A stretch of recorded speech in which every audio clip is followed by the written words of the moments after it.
Times have changed in Dragon Ball. Back in my day, not really, but the artwork was better, the story was better, the villains, the characters were so much better. I've been seeing this a lot lately. The newer Dragon Ball content just cannot compete with the older content, like the Gohan Super Saiyan 2, the Goku first time turning Super Saiyan, even the stuff with Dragon Ball, Goku punching a hole straight through Piccolo, just stuff like that. People have massive doubts over the newest content in Dragon Ball Super just can't compete with the stuff that was shown back in DBZ. And that's a very fair thing to say, because the start of Dragon Ball Super, I'm not gonna lie, it was very shaky. It wasn't that good. The Battle of Gods arc and the Resurrection of F arc were not the best representations of what Dragon Ball Super actually went on to be. If you go and look at the Universal Tournament arc and now this Future Trunks Black Goku arc, it's almost like it's a brand new series. Now, before I go on any further, I just want to bring this up. Dragon Ball Super is only about 55, 56 episodes in, and I mean half of that was just retelling the movie, so I guess if we have 2 movies and about 26 episodes of actual new content,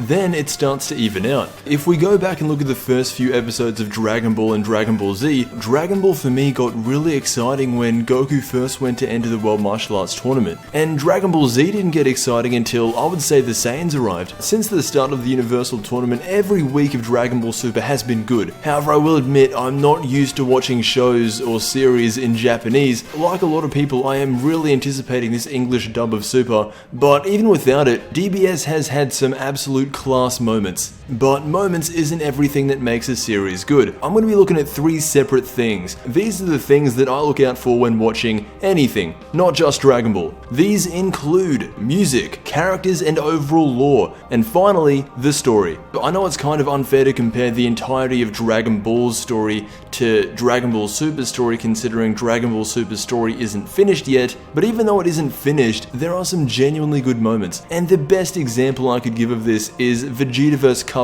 in the Universal Tournament. You really felt like that fight would be the start of something great, and it may well be. Vegeta was literally teaching Cabba how to fight, kind of like Goku and Oob at the end of Z, but I feel like this was done a little bit better because Cabba's also a Saiyan. He didn't know how to go Super Saiyan, however he was still really strong as a base form. He then turned Super Saiyan midway through the battle, thinking that he's, on par with Vegeta. Then Vegeta takes it up to a whole nother level in Super Saiyan Blue. It was just a great fight, and stuff like that is what we didn't really see much of in DBZ. Also, this new arc with Black Goku fighting for justice, it's looking to be one of the most interesting and complex and interesting Dragon Ball stories of all time. The only problem is, it's not finished yet, so automatically I've got to say that Dragon Ball and Dragon Ball Z had the better story/moments. Now for the music, and I feel like this is too easy. I mean, Dragon Ball Super has had some good themes, the intro theme, a few of the ending themes, and the new Black Goku theme. They're all good themes, but I just can't see them competing with these. So already, the old Dragon Ball has a better soundtrack, a better story so far. That only leaves the characters. Now this is going to be kind of tricky to compare because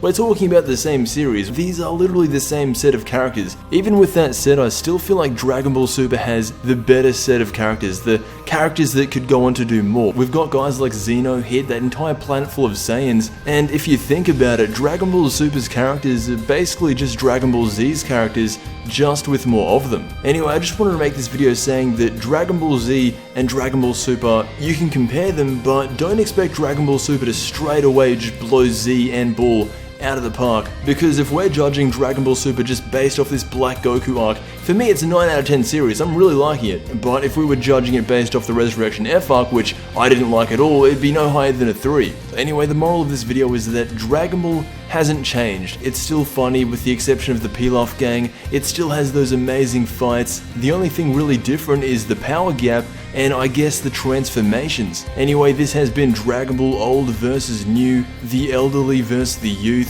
Thank you so much for watching, and until we meet again, I will see you in the next Dragon Ball video.